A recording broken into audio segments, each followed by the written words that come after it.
ब्रह्मपुर स्थित होटेल राधाठारे Hanuman pharmaceutical private limited नुआ दिल्ली आनुकूल्य ओडिशार 40 जन होमियोपैथिक डॉक्टर मानकु नहीं होमियोपैथिक विज्ञान रोग और तार प्रतिकार नहीं आलोचना करा। हनुमान फार्मास्यूटिकल प्राइवेट लिमिटेड रो general manager doctor Ashok Kumar Das अध्यक्षतार सेमिनार रे Odisha super stockist go green homeopathic doctor Mona Das, मुख्य वक्ता doctor Indubhushan Pattnaik, doctor Gitanjali Pattnaik, doctor Banamali Nepak प्रमुख मंचासीन थिले।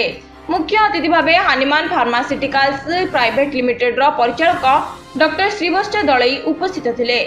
मनुष्य को हेउथिबा साधारण रोग जदि गति असुस्थता मोनोपोजुअल सिंड्रोम भली रोग को कंपनी द्वारा उत्पादित हेतुबा होमियोपैथिक औषध माध्यम यार प्रतिकार प्रभाव बेस भल थिबा आलोकपात करा जैथिला।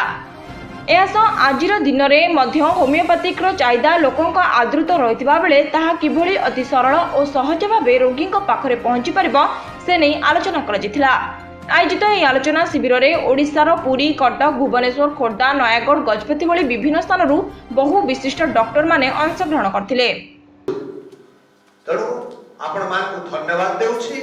आपण स्वतः हिसाब नहीं डाक्टर हिसाब रे आमे भी डाक्टर सब किंतु आपण हृदय गारा रहू सेही कार सबुदिन पे आखिर लुहधारा ही रहू एई मोर आशा और विश्वास।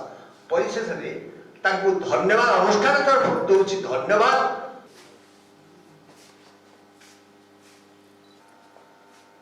ब्यूरो रिपोर्ट, मानवाधिकार मीडिया।